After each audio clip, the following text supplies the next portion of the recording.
for a minute into the kid.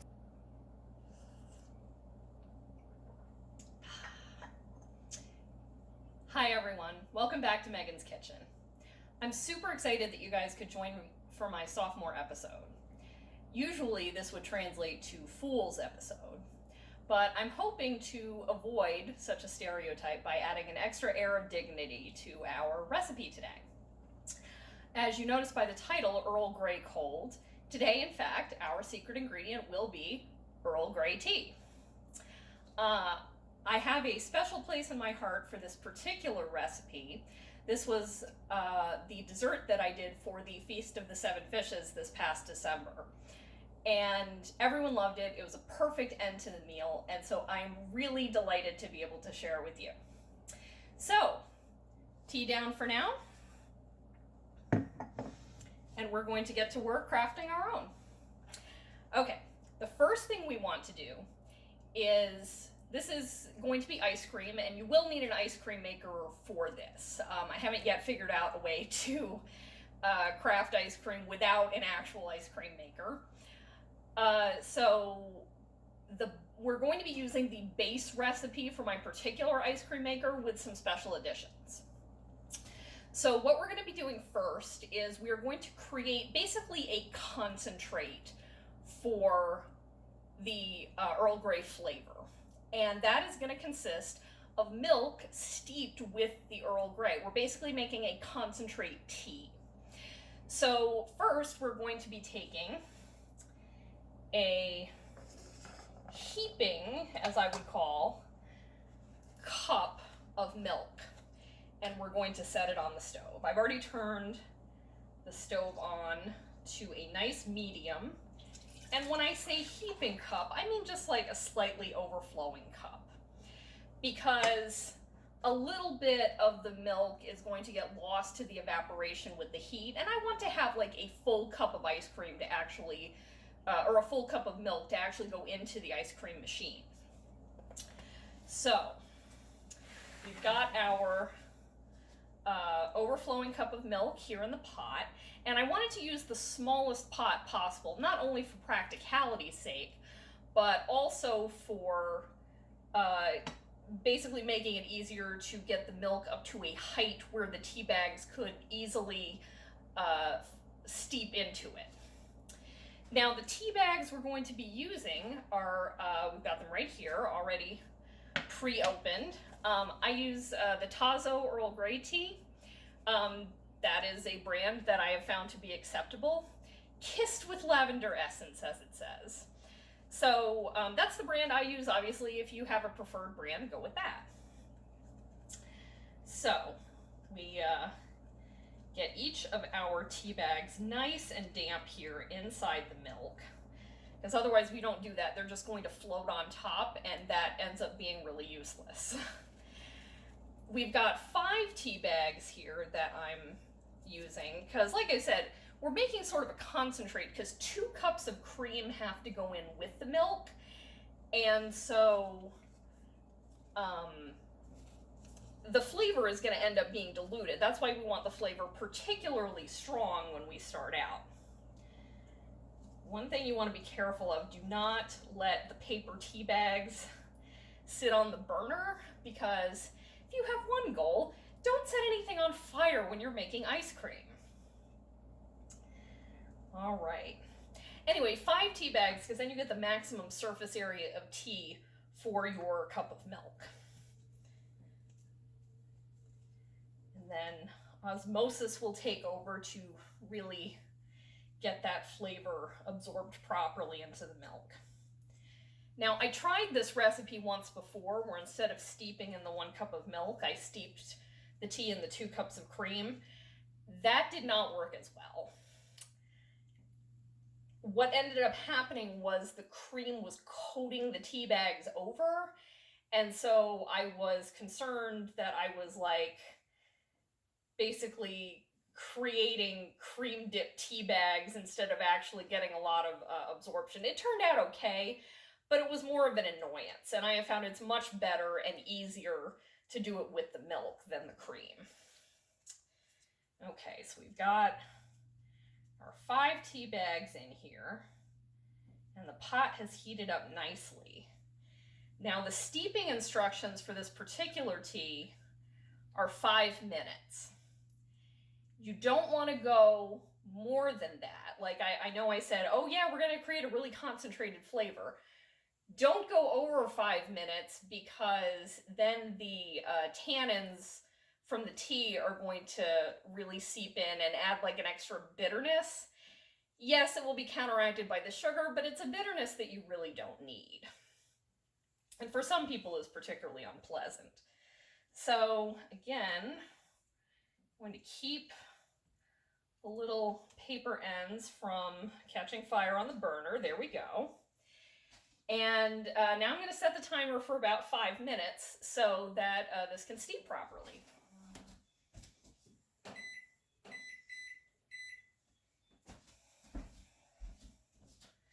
Okay, and this is delightful. It's starting to turn a tea color already. You don't need to wait for the milk to be hot to start getting everything together, as I did. At a certain point, I don't want to get too distracted by trying to keep the paper ends off the burner. So I just sort of lump them together and kind of drag it around the pot. If I drag it around, I get the tea flavor a little more distributed. Plus it gives me something to do while I'm waiting for it to actually be finished. Yeah, oh, we got a nice steam coming off now. Again, this is why we overflowed the cup of milk. All right. Now, some of you may have guessed one of the reasons that I wanted to do this particular recipe is because it's in honor of the show Picard, which has come out this year. I've only just started binging it, and I've got to say, so far, I'm really into it. Jean-Luc Picard has such a dignity to him, and also he's a humanitarian. He's basically like one of the perfect specimens of a man. And I wanted to pay a bit of a tribute to him with his favorite beverage from the Starship Enterprise. So that is part of the reason for this particular venture. Earl Grey itself, it's one of my favorite teas. And I will never forget my first international trip. I was with my friend Cynthia. We went to Ireland, and one night we spent a cold, dank December night in a hostel that had barely any heating. We had to pay in coins for the showers, and everything was just frigid. We were just chilled to the bone. It was dreadful. The next night, we treated ourselves to a stay in an Irish castle. And for dinner that night, before we actually sat down to our main meal, we got Earl Grey tea with the proper sugar cubes and a touch of cream from the little pitcher. And that was just wonderful. Like, nothing made me feel warmer and cozier and more welcome at that castle and in that country than that delightful serving of Earl Grey tea.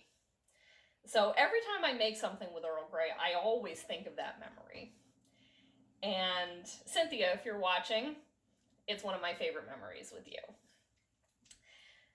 So obviously this one is meant to cool, to relax, as opposed to warm and cozy. But it still has that beautiful essence, that renewing essence of lavender. And like I said, it's a very dignified drink. The taste is distinct, but also subtle at the same time. One of the reasons that I had this idea in the first place to do an Earl Grey ice cream is last summer for our anniversary, Rob and I went to an ice cream shop in Kennebunkport in Maine. And they served an Earl Grey I think it was Earl Grey pistachio cherry. It was delicious ice cream, and I highly recommend you going to the shop if you're in Kennebunkport. But the truth is, the part of the ice cream that I enjoyed the most was the Earl Greyness of it. And I was like, well, we don't need all the other accents. As I said in the first episode, sometimes the simplest tastes are the best and the most comforting. So when I set out to do my ice cream, I just wanted straight Earl Grey. Nothing fancy, nothing more. It is enough. Okay. Oh, we've got a real nice color going on here. Looks like a well-creamed coffee at this point. Very cloudy. All right. Oh, and our timer is up. Now what I like to do to make sure I don't lose too much of the milk to getting soaked in the tea bags is I press a spoon up against them to drain them. Put them back on the plate here. All right, now I want to remove them from the heat. That's the other reason it's helpful to move the tea bags around, is you keep the milk in motion and you keep it from burning on the bottom. May have gotten a little burn residue here, but nothing to write home about, so we're okay. All right, so we've got that going on. And it's best to let this cool on its own for a while, probably about 20 minutes. And what I would do is I would put a cooling rack underneath the entire pot and put it on the counter away from the stove, so you're not even near the heat source, to go ahead and let it cool for a while. I am going to let it cool on its own. One of the things that will help it to cool a little bit faster is to go ahead and add the extra ingredients now. So we've got our sugar to add. Now you really want to do this when the tea is hot, because otherwise the sugar won't absorb in as well. So add the sugar first. Notice I didn't add the sugar when the tea was steeping, because otherwise it would be like you're trying to steep in a sugar syrup, and that just doesn't work as well, because like the tea is competing with the sugar for the milk's attention. So we've got the sugar in. See, putting it in at the end, it serves both the purpose of cooling the mixture down, because you're just adding something that is not also hot, and also taking advantage of the heat to get the sugar to absorb in really well. Okay. And even now, if you look at this, you can't even tell there's no, well, there's a few granules left on the spoon. It might not be the worst thing to put it back on the burner that is still warm, but not, the heat is not on, to really get the sugar to mix in. All right, there we go. Oh yeah, doing much better here. All right, and so now that we've got the sugar in, go ahead and add tablespoon of vanilla extract. Vanilla extract, you definitely get some vanilla flavoring in, but it also accents the other flavors that are your primary flavors. So that'll make everything taste beautiful. Oh yeah, oh, it's a nice deep color now, deep cocoa color. Lovely. Now that the sugar is all dissolved, we're going to get our cream.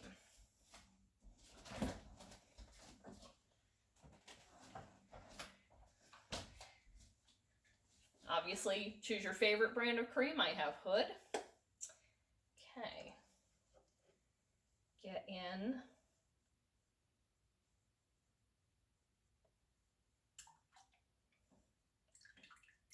2 cups of that. Very nice. Oh, lovely. And the size of the pot that I have is just perfect for this mixture. Okay. Got that all mixed up. Oh, it's beautiful. It's a chai latte color now, which, by the way, if you're looking for alternatives to this recipe, maybe Earl Grey is not your thing. Chai would also make a really excellent ice cream. And you could just follow the exact same recipe. All right, beautiful. All right, and it's cooled down enough with the cold cream that the pot is not even warm to the touch. So what we're going to do from this point is we're going to let our base mixture now chill in the refrigerator for maybe about an hour, and so that it's actually chilled when we go to put it in the machine. Anyway, once we have it chilled down, then we'll finish out the process, and I'll see you back in a little while. You've really been grand. I feel when I touch your But hand. don't you see? How can you do this thing to There's me? bound to be a talk tomorrow. Think of my lifelong At least there'll sorrow. be plenty in If play. you got pneumonia and I die, really can't stay. get over that hole now. Baby, it's cold. Baby, it's cold outside. Hi everybody, welcome back to Megan's Kitchen. We've just had our break, allowing our base mixture to chill. And so now this is the really easy part where we just assemble everything together and set it to mix. So the ice cream machine that I have is a Cuisinart 2-quart ice cream maker. And that was actually a gift from my friend Jen. Hi Jen! Who didn't use it very often and wanted to give it to someone who would. So this kind of started my ice cream making journey. So I got this, and this is the bowl where the actual mixture will go into and churn inside. You need to make sure, this is primo info right here, that the bowl is completely chilled before you put the mixture into it and set it to mix. Ideally, you would put it in for at minimum 12 hours. Putting it in for 24 hours will assure you that it is completely frozen. You can check it by shaking it, and if you don't hear a liquid sound, then you know that it is in fact totally frozen. Practically singing Let It Go. So, once you know that you've got this perfectly cold, go ahead and pour your base mixture into that. It will only come up to about halfway, which is great because as it mixes and it creams, air is going to be, increasing the volume of your mixture and making ice cream. So you've got your mixer right here, which it's the circular part that goes at the top, and then put the whole thing into your mixture here. Make sure it's set flush with the part that's going to make it spin. Get the top on there, and I don't have the actual top for mine, so I just put a little serving plate right there to make sure nothing gets into there while it is mixing. From there, you basically turn it on for 25 minutes at a minimum. Check on it, see how it's doing. If you want to let it go for another 5-10 minutes because you want it to be like thicker and creamier, then go ahead and do that. But definitely check on it at the 25-minute mark. I have found that these things are loud, like fairly loud. So, and it makes kind of a grinding noise, but when the grinding noise gets like really intense because the machine is putting a lot of effort into it, that's how you know it's getting really good and really creamy. So you can kind of go to the other room and just sort of listen for when it's done. But anyway, we're gonna get this thing started, and we'll check back in about 25 to 40 minutes, and we'll taste our creation.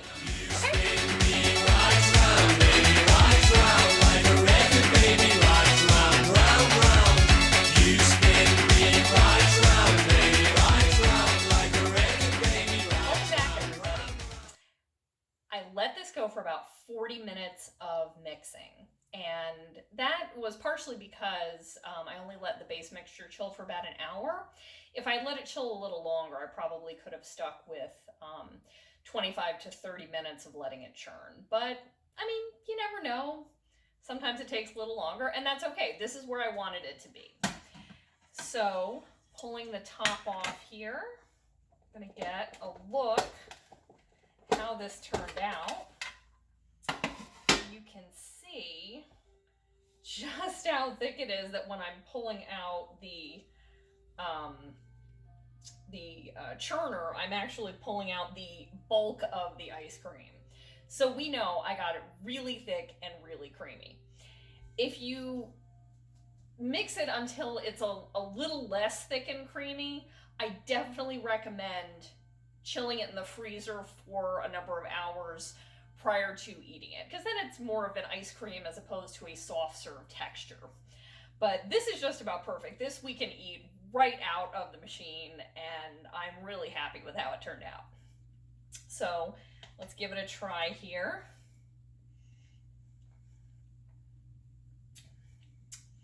Oh yeah, that's exactly what I want it to be. Earl Grey, distinctive, but not overwhelming. So this is perfect. I hope that if you experiment with this, that you get exactly what you want. And when the prime directive is ice cream, make it so. Thanks for tuning into Meghan's Kitchen this week, and take care. We'll see you next time.